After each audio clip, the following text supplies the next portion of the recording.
오늘 우리에게 주시는 하나님의 말씀은 에스겔 23장의 말씀이 되겠습니다.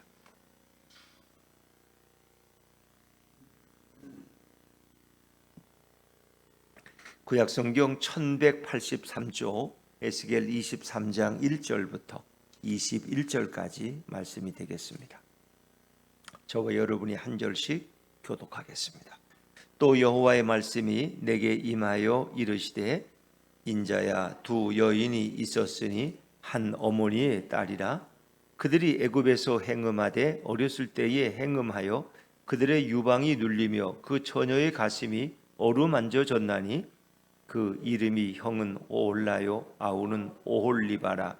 그들이 내게 속하여 자녀를 낳았나니 그 이름으로 말하면 오홀라는 사마리아요 오홀리바는 예루살렘이니라. 오홀라가 내게 속하였을 때에 행음하여 그가 연애하는 자 곧 그의 이웃 아수르 사람을 사모하였나니 그들은 다 자색 옷을 입은 고관과 감독이요 준수한 청년이요 말타는 자들이라. 그가 아수르 사람들 가운데에 잘생긴 그 모든 자들과 행음하고 누구를 연애하든지 그들의 모든 우상으로 자신을 더럽혔으며 그가 젊었을 때에 애굽 사람과 동침함에 그 처녀의 가슴이 어루만져졌으며 그의 몸에 음란을 소돔을 당한 바 되었더니 그가 그때부터 행음함을 맞이 아니하였느니라. 그러므로 내가 그를 그의 정든 자 곧 그가 연애하는 아수르 사람의 손에 넘겼더니 그들이 그의 하체를 드러내고 그의 자녀를 빼앗으며 칼로 그를 죽여 여인들에게 이야기거리가 되게 하였나니 이는 그들이 그에게 심판을 행함이니라. 그 아우 오홀리바가 이것을 보고도 그의 형보다 음욕을 더하며 그의 형의 간음함보다 그 간음이 더 심함으로 그의 형보다 더 부패하여졌느니라. 그가 그의 이웃 아수르 사람을 연애하였나니 그들은 화려한 의복을 입은 고관과 감독이요 말타는 자들과 준수한 청년이었느니라. 두 여인이 한 길로 행함으로 그도 더러워졌음을 내가 보았노라. 그가 음행을 더하였음은 붉은색으로 벽에 그린 사람의 형상 곧 갈대아 사람의 형상을 보았습니다. 그 형상은 허리를 띠로 동이고 머리를 긴 수건으로 쌌으며 그의 용모는 다 준수한 자 곧 그의 고향 갈대아 바벨론 사람 같은 것이라. 그가 보고 곧 사랑하게 되어 사절을 갈대아 그들에게로 보내매 바벨론 사람이 나와 연애하는 침상에 올라 음행으로 그를 더럽히매 그가 더럽힘을 입은 후에 그들을 싫어하는 마음이 생겼느니라. 그가 이같이 그의 음행을 나타내며 그의 하체를 드러내므로 내 마음이 그의 형을 싫어한 것 같이 그를 싫어하였으나 그가 그의 음행을 더하여 젊었을 때 곧 애굽 땅에서 행음하던 때를 생각하고 그의 하체는 나귀 같고 그의 정수는 말 같은 음란한 간부를 사랑하였도다. 같이 읽습니다. 내가 젊었을 때에 행음하여 애굽 사람에게 내 가슴과 유방이 어루만져졌던 것을 아직도 생각하도다. 아멘. 할렐루야. 네. 오늘도 주님의 은혜가 우리 모두에게 함께하기를 간절히 바랍니다. 23장의 말씀은 북이스라엘과 남왕국 유다가 하나님을 떠나서 강대국들을 의지하던 그런 과거의 역사를 하나님께서 열거하시면서 그것을 그들의 행음이라고 설명하고 있습니다. 예를 들면 우리가 거쳐온 에스겔 16장 같은 경우는 이제 그들이 가나안 땅을 사모해서 가나안의 우상들과 이런 영적 음행을 저질른 종교적인 간음이죠. 종교적인 간음, 그들의 우상 숭배에 빠졌던 이제 그것을 하나님이 에스겔을 통해 지적하시는데 오늘 에스겔 23장은 강대국들을 의지했던 그들의 잘못된 역사, 하나님을 의지해야 함에도 그들은 애굽이나 아수르나 바벨론이나 이런 강대국들을 의지해 왔다는 거예요. 결국 그것 때문에 그들은 또 망하게 되었어요. 그래서 이것은 어찌 보면 정치적 간음이다 뭐 이렇게 부를 수 있어요. 조금 다른 면에서 우리가 어제 22장 뒷부분에서는 이제 그 이스라엘의 그 선지자들, 제사장들, 또 고관들 또 그리고 백성들이 어떤 죄를 지었는가. 그래서 그들은 당연히 벌을 받을 백성이고 심판받을 백성임을 우리가 말씀해 주셨는데, 자, 오늘은 또 다른 각도에서 이 사마리아와 예루살렘을 중심으로 해서 자매라는 비유를 통해서 그 자매가 다 하나님을 떠나고 음행했다는 것을 이제 설명하고 계시는 그런 또 다른 각도에서 하나님은 이스라엘의 죄를 지적하고 계십니다. 자, 우리 23장 1절과 2절 말씀을 다시 한번 읽어봅니다. 23장 1절과 2절입니다. 시작. 또 여호와의 말씀이 내게 임하여 이르시되 인자야 두 여인이 있었으니 한 어머니의 딸이라. 인자야 두 여인이 있었다는 거예요. 두 여인. 그래서 그걸 이제 사마리아, 북이스라엘의 수도인 사마리아와 남왕국 유다의 수도인 예루살렘을 두 여인으로 표현하고 있다는 거예요. 이제 그들이 남북으로 갈라지기 전에 솔로몬의 아들 르호보암 때 통일 이스라엘이 남북으로 이제 갈라지죠. 이제 그래서 그 갈라지기 전의 모습, 통일 이스라엘을 한 어머니라고 표현. 한 어머니. 한 어머니에 속해 있었지만 이제 그들은 두 딸이 태어난 것을. 거기서부터 두 나라로 나눠지게 된 거죠. 그래서 북이스라엘을 사마리아로 표현하고 남왕국 유다를 예루살렘으로 표현하는데 또 그들에게 또 이름을 또 붙였어요. 오홀라, 오홀리바 이런 자매의 이름을 붙여서 이제 설명하고 있는데, 자, 우리 3절 말씀을 먼저 3절입니다. 3절 시작. 그들이 애굽에서 행음하되 어렸을 때에 행음하여 그들의 유방이 눌리며 그 처녀의 가슴이 어루만져졌나니. 이거는 이제 어떻게 보면 그 애정 행각할 때 남녀의 모습을 이렇게 특히 이제 상징적으로 여인의 유방을 이제 가리켜 놓은 거죠. 근데 그들이 애굽에서 행음했다는 것은 그들이 애굽에 거주했을 때 애굽의 우상들을 섬겼고 또 애굽을 그리워했죠. 그래서 그들이 모세의 인도를 받고 홍해를 건너서 광야에 나왔을 때 늘 그들은 뒤를 돌아보고 애굽이 좋았는데, 애굽이 좋았는데, 노예 생활을 했을지언정 우리가 고기 까마 곁에 있었는데, 그때는 빵을 배불리 먹었는데, 이게 모세와 아론이 우리를 여기 광야로 이끌어내서 우리를 굶어 죽이려고 작정을 했어 하면서 그들은 시간만 되면 애굽으로 돌아가겠다. 이제 그런 표현이에요. 그런 표현. 애굽의 우상을 숭배하기도 했지만 광야 40년 동안도 늘 애굽을 그리워하는. 애굽에 살 때는 그것이 노예 생활이 너무 고통스러웠고, 왜? 그 남자 아이들을 낳으면 다 나일강에 던져 죽였거든요. 이 여인 딸만을 키웠거든요. 그러니까 그 학대는 뭐 이루 말할 수가 없어요. 그런데도 불구하고 그들이 또 광야 생활을 하면서 다시 애굽을 그리워하는, 이제 그것을 비유적으로 설명하고 있는 거예요. 자, 그런데 이제 그들의 이름이, 그 행음하던 두 딸의 이름이 이제 4절에 소개되죠. 자, 4절 말씀을 읽어봅니다. 4절입니다. 시작. 그 이름이 형은 오홀라요 아우는 오홀리바라. 그들이 내게 속하여 자녀를 낳았나니 그 이름으로 말하면 오홀라는 사마리아요 오홀리바는 예루살렘이니라. 참 재밌는 표현이죠. 성경이 이렇게 다양한 모습에서 이스라엘의 범죄를 우리에게 말씀해 주고 있어요. 그 이름이 형은 오홀라요. 오홀라라는 뜻은 그녀의 장막이라는 뜻이에요. 그녀의 장막. 별로 큰 의미는 없어요. 오홀리바라는 것은 그녀의 장막이 너희 속에 있다. 뭐 그런 뜻이에요. 별 큰 의미는 없는데 하여튼 자매의 이름이 오홀라와 오홀리바예요. 근데 중요한 것은 오홀라는 누구를 가리켜요? 4절에 누구를 가리킨다 그랬어요? 사마리아를 가리켜요. 북이스라엘 수도인 사마리아. 그리고 오홀리바는 예루살렘을 가리키는 거예요. 그래서 여기서 보면은 오홀라를 그 형이라고 보는 거예요. 두 자매 가운데도 형이고, 그 다음에 오홀리바는 동생으로 설명하는 거예요. 사마리아를 형으로, 원래 이제 그 남북 왕조 12지파 가운데 10지파가 사실은 북이스라엘 사마리아에 속해 있어요. 사마리아를 수도로 하고 더 큰 땅을 차지하고 더 민족이 많죠. 그리고 이제 이쪽 남왕국 유다라는 것은 예루살렘. 결국 이제 두 지파만 데리고 있는 거예요. 그런 의미에서 이제 사마리아가 사실은 영토도 넓었고 더 먼저 망해서 그렇지 더 많은 부족을 가지고 있어요. 그래서 그들을 형이라고 불러, 형이라고. 그리고 예루살렘을 동생이라고. 그래서 오홀라와 오홀리바로 설명하고, 이제 이스라엘의 역사예요. 그러면서 그들이 행음하던 자매다.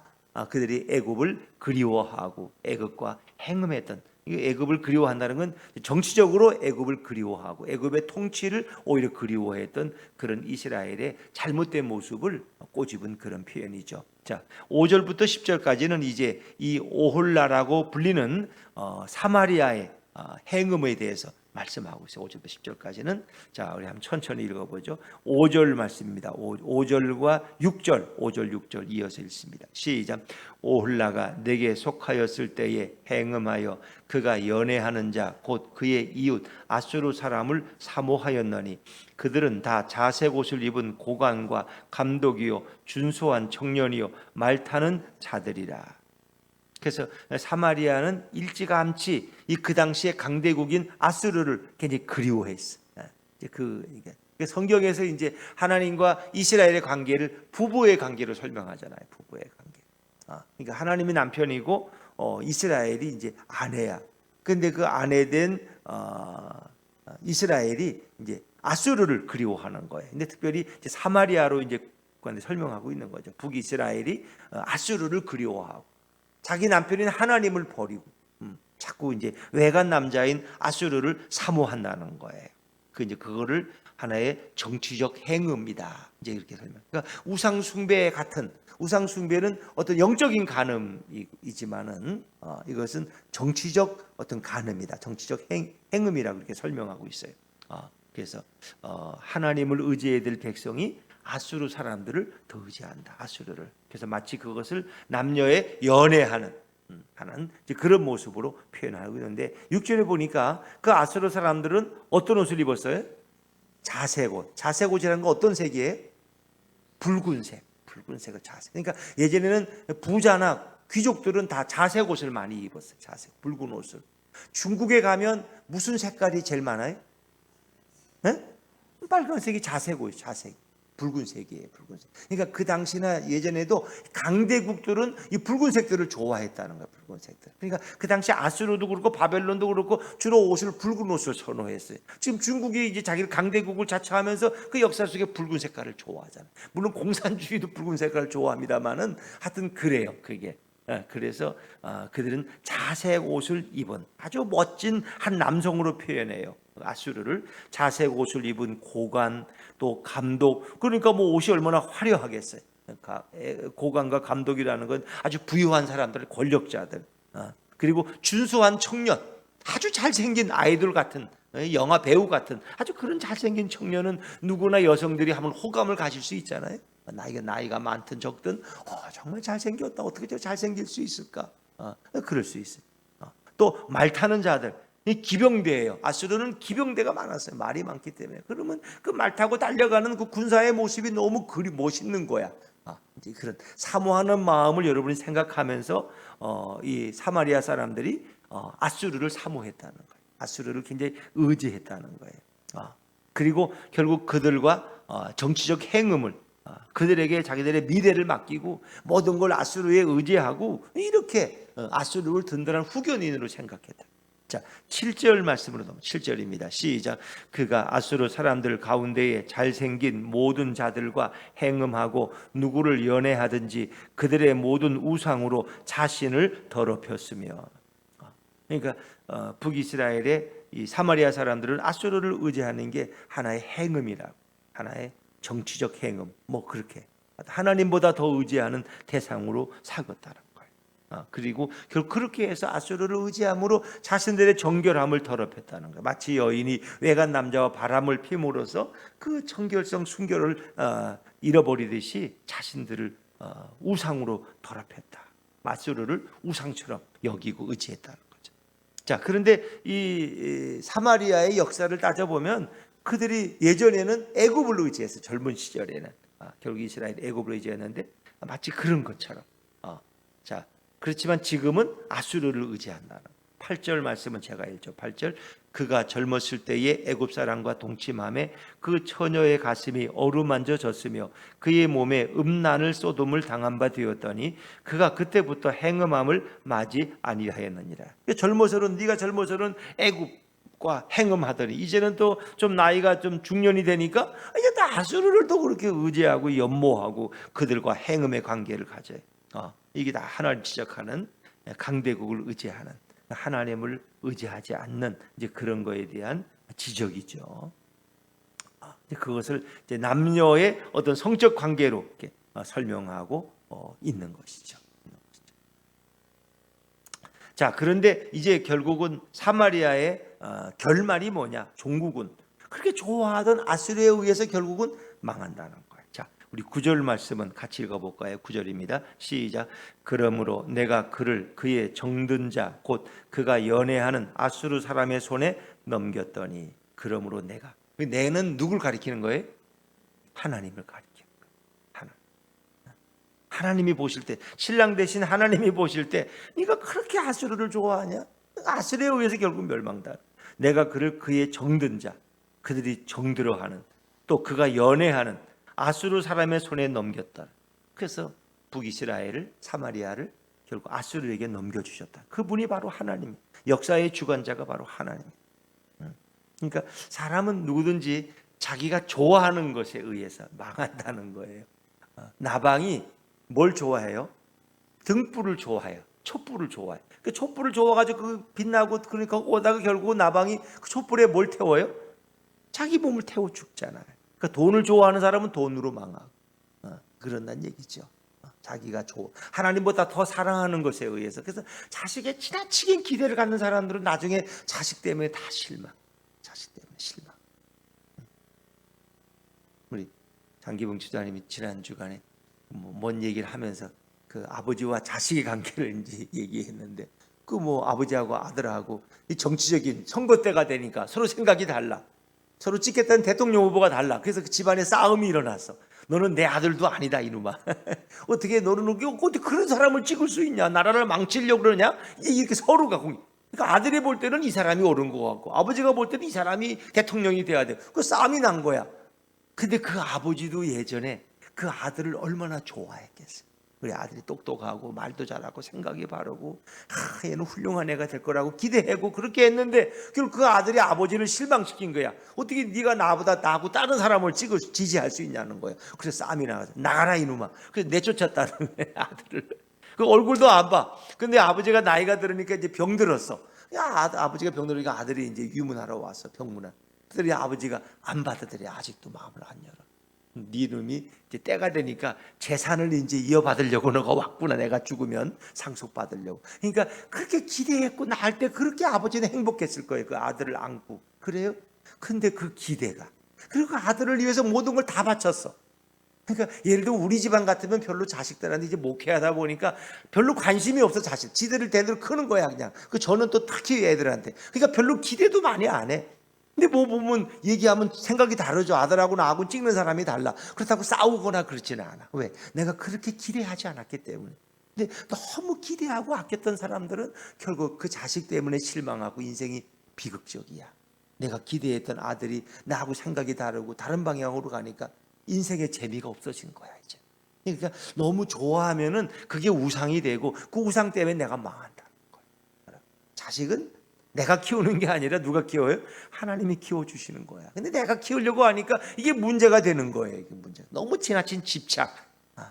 그래서 자식이 잘 안 되면 나도 너무 자기 인생이 자식에게 매여 있는 거야. 그게 우상 숭배예요. 자식은 자식의 인생이 있고 하나님이 그의 길을 또 인도하셔요.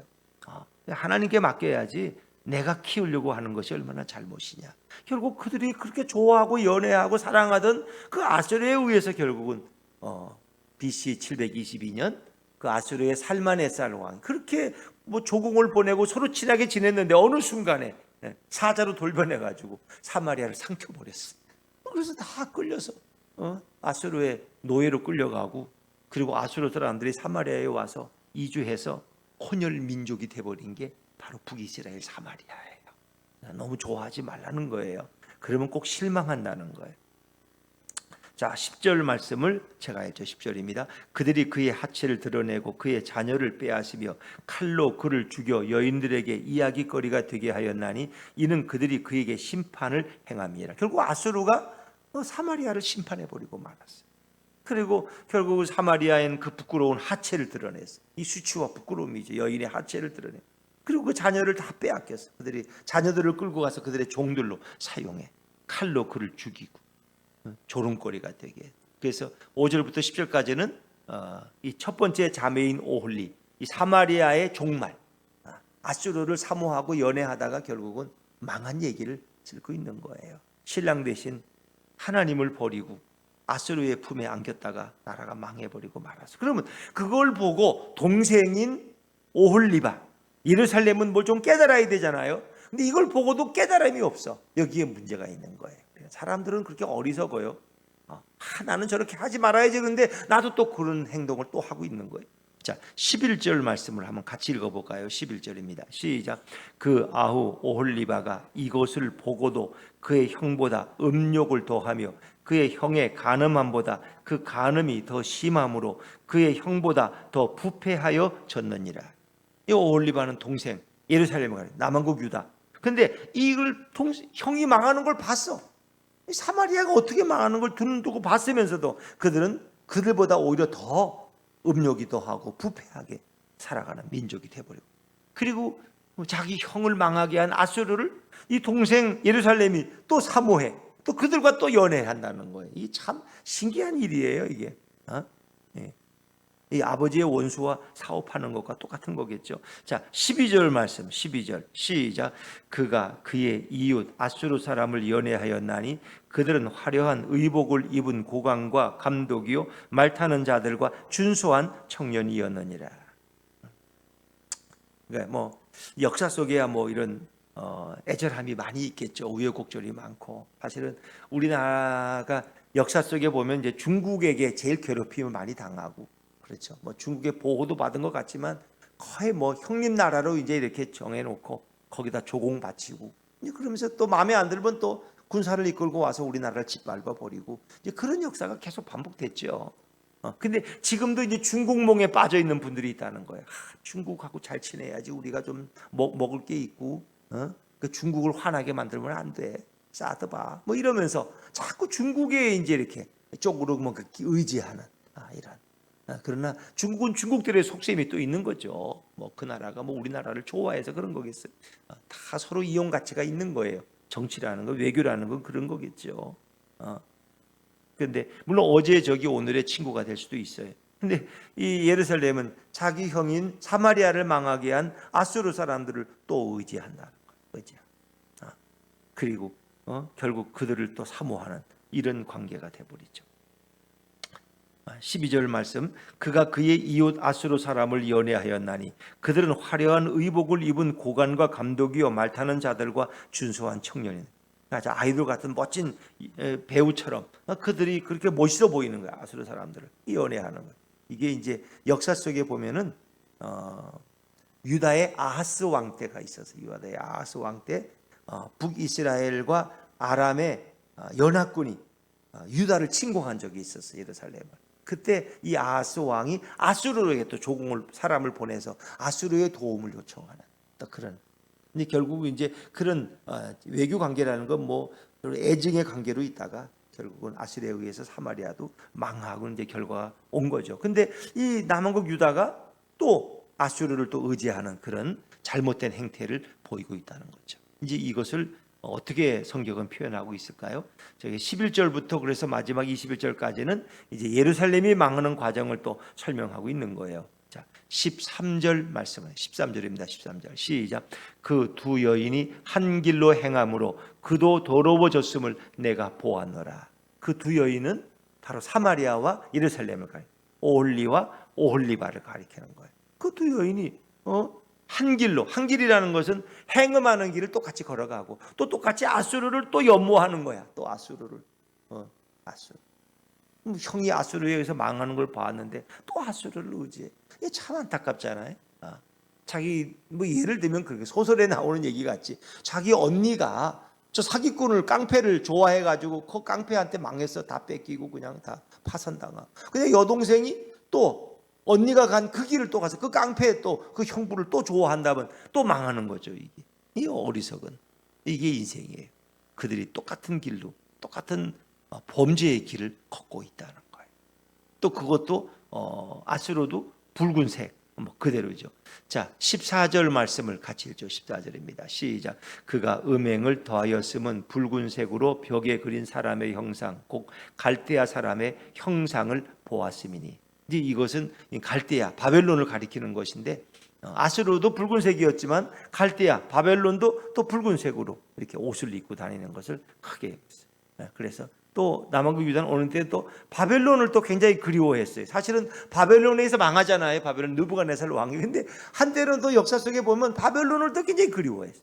그래서 히스기야 왕은 아주 훌륭한 왕이지만 이사야 30절 보면 이 히스기야 왕이 병들 때가 있었어요. 하나님 병들어 가지고 이제 교만했을 때, 그러다가 이제 기도해서 병이 나았어요. 아들도 없는데 이제 내가 죽는다 그러니까 히스기야가 뭐 회개하고 통곡하고 난리가 났어요. 근데 하나님이 그의 생명을 15년을 더 연장시켜 주셨어요. 그래서 이제 아들도 낳고 이제 근데 그 아들이 또 문제가 되죠. 므낫세라는 아들이. 근데 하여튼 히스기야가 병이 나니까 좋아했어요. 근데 그때 그 히스기야 때 나라가 강대했어요. 이게 바벨론에서 사절들이 와가지고 위로도 하고 축하도 했어요. 근데 히스기야가 그 바벨론하고 좀 칠해 보려고 자기 그 국고, 그 무기 창고와 금과 은이 있는 모든 그 양곡 창고들을 다 보여주는 거야. 자기의 속내를 보여주는 것은 뭐예요? 그거 매급 비밀인데 결국 너한테 망하겠다는 얘기예요. 우리들 무기는 이거고 우리들에겐 이렇게 많은 금과 은이 있다는 거. 그걸 보면 바벨론이 탐을 안 내겠어요? 기회를 노리는 거죠. 겉으로는 친한 척하지만 속으로는 다른 꿍꿍이 속을 만드는 거죠. 이것이 하나님 앞에서 히스기야가 책망을 받았어요. 너가 어떻게 너의 속내를 너 왜 남의 강대국에 보여주느냐? 그거는 이제 바벨론을 의지하는 마음이 있었기 때문에 너가 나를 의지하지 않고 어떻게 강대국을 의지해서 좀 평안하게 살아보려고 하느냐? 이제 그런 말씀이죠. 15절을 제가 읽죠. 그 형상은 허리를 띠로 동이고 머리를 긴 수건으로 쌌으며 그의 용모는 다 준수한 자, 곧 그의 고향 갈대아 바벨론 사람 같은 것이라. 이 바벨론에 대한 이제 멋진 표현이죠. 그래서 예루살렘이 바벨론 사람들, 갈대아 사람들을 그리워했다. 자, 그래서 역사 속에 또 그들에게 사절을 보낸 일도 있어요. 그 바벨론을 의지하는 친바벨론 정책이죠. 16절, 17절. 16절, 17절입니다. 시작. 그가 보고 곧 사랑하게 되어 사절을 갈대아 그들에게로 보내매 바벨론 사람이 나와 연애하는 침상에 올라 음행으로 그를 더럽히매 그가 더럽힘을 입은 후에 그들을 싫어하는 마음이 생겼느니라. 애환이 있는 거예요. 그래서 16절에는 바벨론이 너무 좋아서 이 갈대아가 바로 바벨론을 얘기하는 거예요. 바벨론 사람들에게 사절을 보내서 이거는 이제 역사 속에 나라가 망해가기 직전에 여호야김 왕도 그렇게 했고 시드기야도 그랬어요. 시드기야도 나중에는 친애고 반 바벨론 정책을 폈지만 한때는 또 바벨론을 극진히 또 연모하고 사랑했어요. 그리고 그 사절을 보내고 뭐 이렇게 했어요. 근데 17절에 보니까 이제 처음에는 그렇게 연애하고 음행의 대상으로 여겼는데 나중에는 더럽힘을 입은 다음에는 그들을 싫어하는 마음이 생겼다는 거예요. 어제는 그렇게 좋아해 살겠다 그러더니 또 오늘은 미워서 못 살겠다는 거야. 이게 또 그래서 또 바벨론하고 결국 헤어지고 또 애굽 쪽으로 또 간 거야. 애굽 쪽으로 이게 왔다 갔다 하는 거죠. 그러니까 애굽하고도 손을 잡으니까 바벨론이 화가 나가지고 결국은 군사를 이끌고 와서 남국 유다를 이제 멸망시키는 결과가 오는 거죠. 그러니까 그런 가운데 유다가 이렇게 주대 없이 왔다 갔다 할 때 하나님은 그 유다를 결국 싫어해서 유다를 버리시는 거죠. 자, 그게 18절 말씀인데 18절 말씀 같이 읽습니다. 시작. 그가 이같이 그의 음행을 나타내며 그의 하체를 드러내므로 내 마음이 그의 형을 싫어한 것 같이 그를 싫어하였으나. 형이라는 건 북이스라엘 사마리아를 싫어해서 아수르하고 그냥 없으면 못 살아. 결국 아수르에 넘겨줘 버렸어 하나님께서. 그들이 이제는 바벨론에 없으면 못 산대. 결국 바벨론에 넘겨줘 버린 거야. 근데 하나님이 유다, 남왕국 유다 예루살렘을 결국 싫어해서 그들을 넘겨주게 됐다는 거죠. 19절 말씀 같이 읽습니다. 19절. 그가 그의 음행을 더하여 젊었을 때 곧 애굽 땅에서 행음하던 때를 생각하고, 젊은 시절 소시적에는 애굽을 그리워하고 애굽을 의지했는데 한때는 또 아수르를 의지하는, 지금은 또 바벨론을 또 의지하고, 그들이 또 바벨론을 또 떠났어. 결국 그래서 바벨론에 의해서 결국 망하게 되는 거죠. 이거를 이제 하나님이 좀 아주 이렇게 남녀의 관계처럼 좀 이게 성의 아주 그냥 그 음부처럼 그렇게 이제 표현하고 있는 성적인 표현인데 20절을 제가 읽죠. 그의 하체는 나귀 같고 그의 정수는 말 같은 음란한 간부를 사랑하였도다. 하체는 나귀 같고 이 나귀가 이제 성욕이 강하다 그래요. 그래서 이제 어떤 성욕을 표현하는 그의 정수는 이제 그 정액을 가리키는 거예요. 정수는 말 같은 음란한 간부. 여기서 말하는 음란한 간부는 또 뭐예요? 바벨론하고 한참 또 좋아하더니 또 다른 남자에게 또 가폭하면 그 음란한 간부야. 그 간부. 정을 통하는 남자를 간부라 그러잖아요. 그게 이제 출애굽을 가리키는 거예요. 이제 바벨론이 싫어졌어 이제는 또. 그래가지고 또 출애굽 애굽하고 또 이렇게 뭔가 좀 하려고 말이야 이렇게. 이제 그런 그 예루살렘의 잘못된 행태. 정치적인 행음이죠. 그걸 하나님 지적하는 거예요. 21절 마지막 절입니다. 같이 읽죠. 시작. 내가 젊었을 때에 행음하여 애굽 사람에게 내 가슴과 유방이 어루만져졌던 것을 아직도 생각하도다. 그 기억 때문에 애굽에가 연애하던 생각 때문에 결국은 아수르에게 또 주파를 던지더니 또 바벨론의 품에 가서 안겨 자기 몸을 더럽히더니 이제는 또 애굽의 품에 안겨서 또 그렇게 자기 몸을 더럽히는 음녀로 표현하는 거예요. 음녀. 그러니까 뭐 이게 좀 멋있는 남자 보면 막 견디지 못하고 집을 떠나서 그냥 바람 피는 그런 어떤 여인을 생각하시면 되죠. 그게 바로 유다의 모습, 예루살렘의 모습이라는 거예요. 주대 없이.